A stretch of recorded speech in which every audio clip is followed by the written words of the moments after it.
Hello everybody. Welcome to today's reading. Technically, today is day 6 in terms of the spreads, even though I know I'm doing this today because of lighting purposes. So, this reading, when I asked you guys on Facebook and Instagram what you wanted in terms of a spread, a lot of people requested a transformation spread, or this idea that's kind of inspired by the death card, which is about death and rebirth. Like, we're always going through some type of transition in our lives, and so this is a little bit of guidance around that, and how to heal while you're in this process. So I'm gonna come up with a spread on the spot as I usually do, but while people are hopping on, I'm gonna start with some oracle cards just for fun. Okay. Celestial. So one of the things that I'm kind of getting called to say about this card is that you want to pay attention to your healing process as it's related to what's going on celestially or astrally. Just notice. You don't have to do anything with it. I think it's just a good idea to call some attention to it because there might be information in that you don't realize. You might not know that certain seasons gel better with you than others. You might not know that certain moons are easier than others. And so paying attention to some of that is going to give you an advantage. All right, and that's really what you can start to like look at either your natal chart or what's going on and just say, oh yeah, okay, like it's brushing up against this wound. That makes a lot of sense. Cry, so let it out, right? You need to relieve some of the pressure from that valve when you have emotions that are built up or that have been buried for a really long time. Think about it this way. Emotions have to express themselves at some point. Like, they just do. And if they don't get expressed, then you are going to find that they will find other ways to manifest. They can manifest in physical pain. They can manifest in tumors. They can manifest in all sorts of strange physiological ways. When it's like there's, science to back up the mind-body connection. So just think about how important processing emotions is for that reason. On a health level, you don't want to keep trauma stuffed inside the body. Okay, let's see what the affirmation is for you. Playfulness. I am a playful participant in life, and I always have the option to make something a fun game rather than a heavy burden. Mary Poppins put sugar in the medicine for a reason. That lady really knows how to party. Okay, I really like this because I think that people forget, and I know that this is easier said than done, but it's like there's such value in bringing play and lightheartedness into situations where you're healing, resolving trauma, or in the middle of a transformation. Like, having humor and play will neutralize the heaviness of the burden and the heaviness of the transition and the transformation. Okay, so just pay attention to that.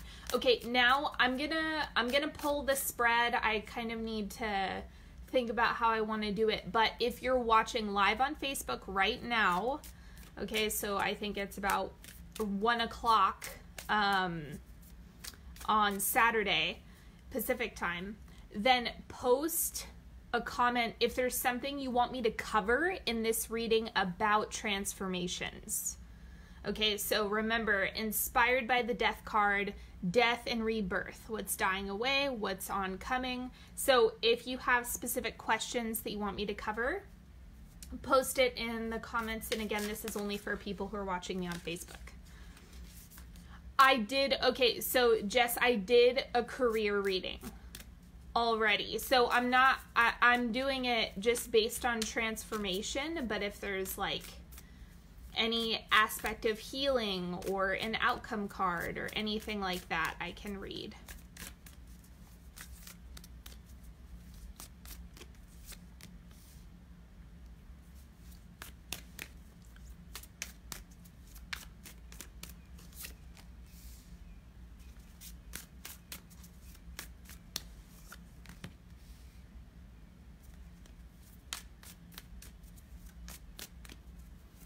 Jess, I'm doing it's a general transformation reading. I'm not unpacking like career and legal stuff. Like that's too specific for this reading today.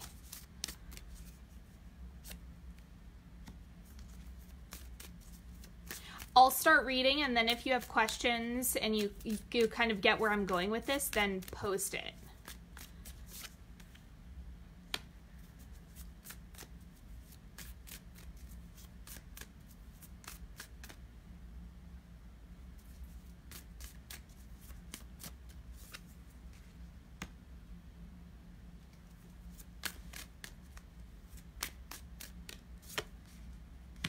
Okay. All right, let's do this. The central energy of the transformation that you're currently experiencing is the Seven of Rods. So you are really owning your light, like just stepping out, rising above, and remember that this dark period, the darkness is necessary for you to find this part of yourself. Okay, that's how it's born. Like the darkness, the pain, the excruciating experience that we have, whatever it is, whether it be severe or whether it be mild, relatively speaking, wherever you're at, whoever you are, whatever your experience is, it doesn't matter. It's about the dark points in your life is where your light is forged in a lot of ways. That's where you can really find it. That's where you extract it from yourself. That's where you can really see the benefits and how far you've come. So remember that it's not without value. The transition is one part of your story. It is not the end. Like that's not the last thing that's ever going to happen to you. It's just one chapter. So this is about like how you are emerging and blossoming into a better version of yourself even after things have fallen apart. Okay. Okay, Tracy, yes, I can answer that question. I'm going to read a little bit more and then I'll weave that in, okay? So this is what's dying away, okay? This is what's leaving. This is what is being shed. We have the Ace of Pentacles. So this was like the beginning stage of your, I'm getting like that initial seed that was planted. So this could either be the root cause or like the initiation of a specific situation. I'm going to clarify this one.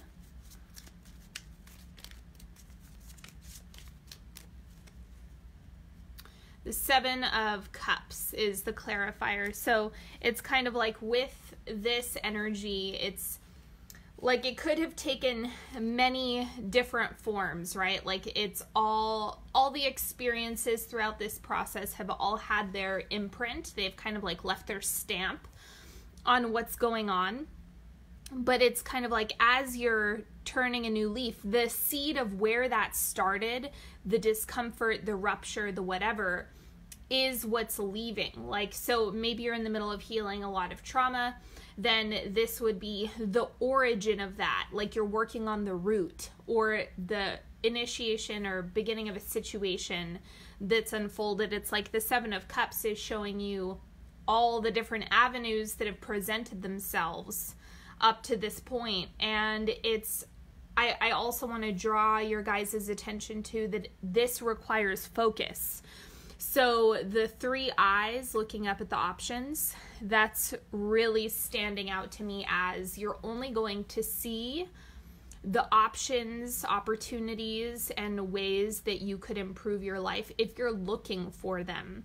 If you're focusing on the exclusive piece that went wrong, or you're only focusing on the trauma rather than the healing, or the ways that things could unfold rather than just where you got screwed over or you had that bad thing happen. You have to look for something other than just confirming a negative belief system. Okay? Now, the other part of this, of what you're shifting out, the 10 of Swords. So this is that, like, the world is, not for me. Like, I'm not welcome. It's the experience of just utter defeat. Like, that's what's leaving. So the origin story tied to the pain, that is what's being pushed out. But again, you have to find that light that you have that can kind of carry you through the process. That's why we experience shadow. That's the entire point, is we have to have this contrast to really evolve and grow. And then what's blossoming as a result of this situation? The Fool. So you have a fresh start in a lot of ways. Even if you can't see it yet, it's like the experience that you've had and the opportunities that are kind of coming up and beginning to sprout, even if it's just a new emotional perspective. It doesn't have to be anything major. It is just looking at how things are, can be new and different from what you've experienced before. You have to look at this as being something where you can change what you're doing. You can start fresh. And again, a lot of this has to do with the way you're seeing it. But remember that that's what's coming up, is because you found this within yourself, that's how it's helping to facilitate the new opportunities, the new growth, the things that are showing up for you to kind of start fresh and go on your way. And then the other thing that's blossoming, the Son of Pentacles. So this looks like perseverance, like understanding your own power. But there's a little bit of this that feels kind of like sea legs. Like you're not really sure. It's like, whew, I barely scraped by that one. It's just kind of about understanding that you're building and growing at the same time. And you kind of have to push through anyway, because if you're waiting for things to be perfect or calm or complete or for you to be fully healed, the day probably won't ever come. Like, this is life. It's happening right now. So we make do with what we have right now, or we wait and watch time slip through our fingers. So that's why the Son of Pentacles is coming up. It's about making the effort anyway. No matter where you're at in this process, you want to continue to give it effort anyway for yourself, so that you don't have to put your life on hold, right? There's no reason to put your whole life on hold, although that does happen sometimes depending on what you're dealing with. So just know that these things are temporary. Life ebbs and flows. Okay, so now I'm going to answer this question because I think it'll apply for a lot of people. When you're transforming and the old habit or test comes back in the moment, how to recognize or keep on your new way.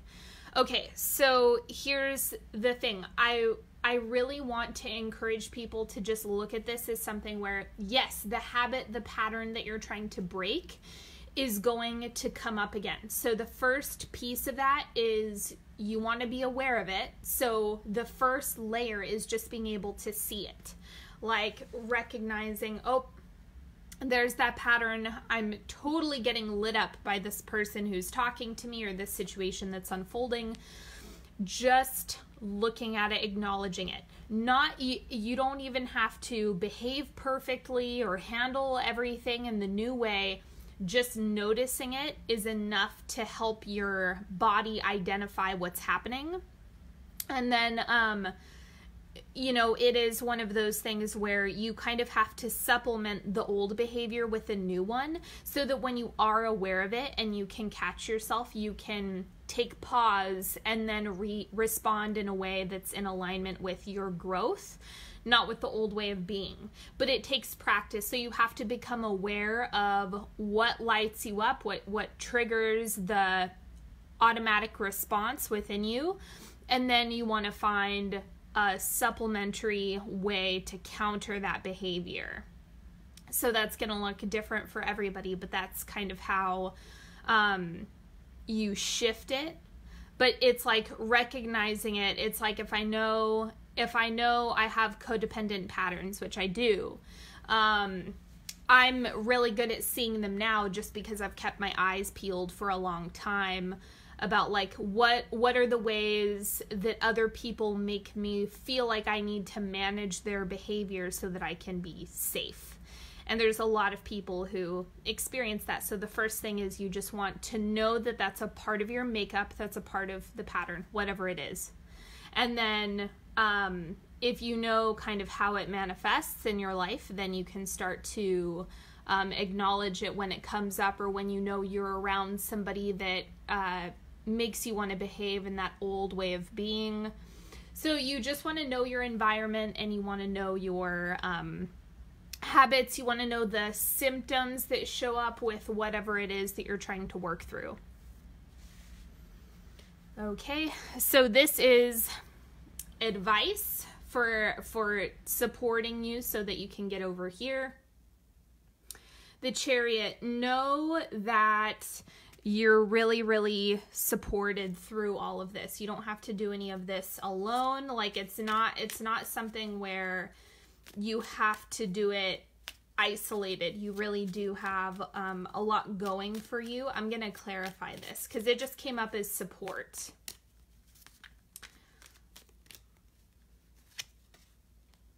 Nine of Pentacles. This is about security. Do you see the chest, the treasure chest?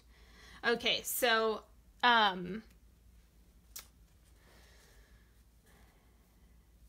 it just looks like you're safer than you probably feel. Remember, the experience of the transition kind of makes us feel naked, like no matter what the case is, because it puts you in a vulnerable position.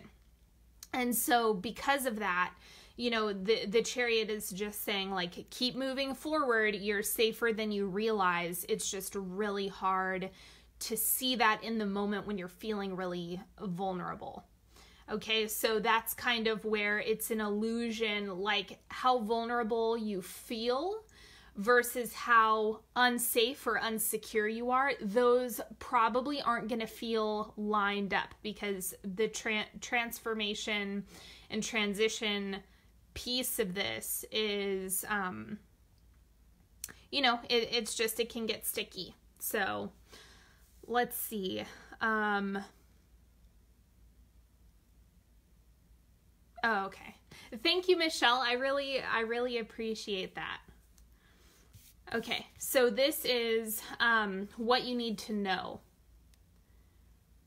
Okay, Nine of Pentacles. Again, this is really about you having power and being, again, safe and secure. That's like the biggest thing that this spread wants to remind you, is that you're more secure than you realize.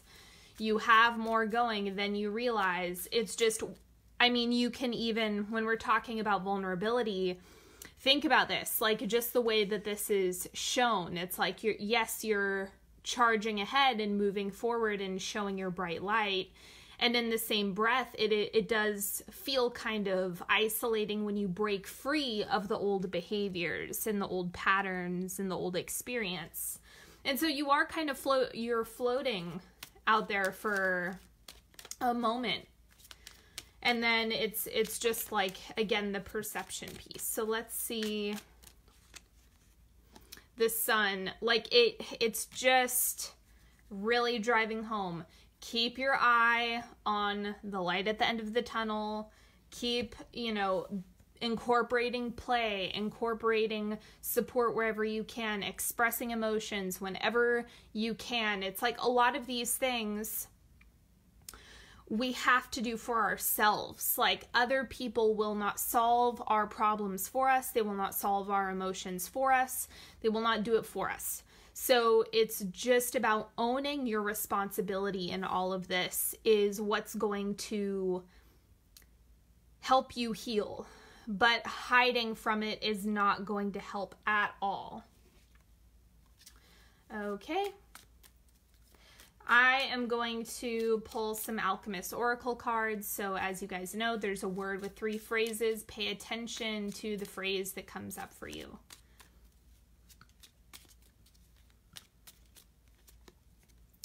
Archetype, call forth ancient imagery, wear a divinely appointed mask, explore your personal myths.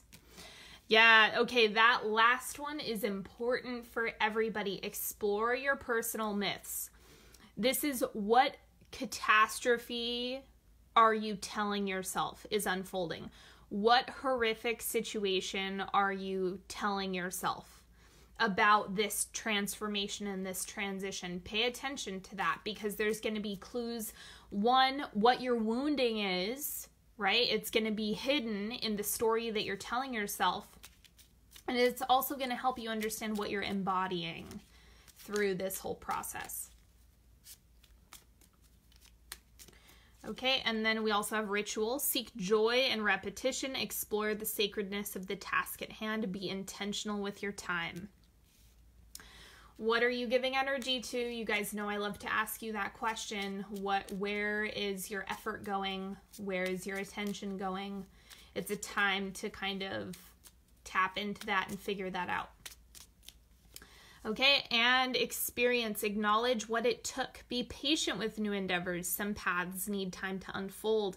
It doesn't matter what time you arrive to the party. The future is waiting and you're ready now. Yes, yes, yes. Now is the time. Now is the only thing we can guarantee that we have. And so you want to make the most of it. Trust that this is going to pass. This is going to get better. It's going to resolve one way or another. And so it's like you can continue to do the work, and it's going to be okay. All right, I'm going to do a 3-card pick, and then I will wrap up this reading. And then for those of you who are wondering, the love reading, I'm doing a big like extravaganza reading for love. It'll be sign specific. So, you know, when I do like the big circle with all the signs, it'll be that style. And I'll be doing that later this evening. I'll do it in a few hours. So I'll post, when I know what time I'm doing it, I'll post it on Facebook and let you guys know. Okay. Pick a card, any card. Okay, card number 1, 9 of Bells. So this is all the fear pictures that are coming up. So again, it's like just your perception, your personal myth around the situation, your the story that like makes you feel like you're re-experiencing the 10 of Swords. That's the part that's just igniting all of the fear. Like, oh no, I can't go back there. It's gonna send me back there. That's what the 9 of Swords is kind of alluding to, is the fear around like when you clench your body right before a car accident, like that level of anxiety about things repeating. And so that's the part where if you sit on the edge of this, that's when you can kind of experience relief or retrain yourself. That's what almost all psychological work is about, is getting here on the edge of that fear point. And that's where you're able to make the shift. Okay, and then card number 2, we have the Dreamer of Candles. Okay, so this is really calling on your own strength, your own personal power, your the ways that you are supporting yourself. I think that aside from seeking external support, this is kind of reminding you of how much power and influence you have over your own experience. So don't forget that. Don't lose sight of how much impact you're having on this situation and experience just by, doing some of the internal work. It can make a big difference, okay? And then card number 3, we have the Ace of Candles. So this reminds me of this card right there. It just looks like this is like things are really blossoming for you. So you might be farther along in your healing process if this is the card that resonated with you, because it's kind of like the tail end, like, yes, I have been through hell. And it's kind of like closing the door on that chapter and that new birth, that new surge of energy, that newfound inspiration, clarity of mind. This is coming up really potently in terms of healing and repairing whatever it is that you've been going through. So well done. All right, everybody. Thank you for hanging out with me. And I will be live later on for the love reading, and that is all I have for you. So thank you for hanging out with me again. All right, I will talk to you later. Bye-bye.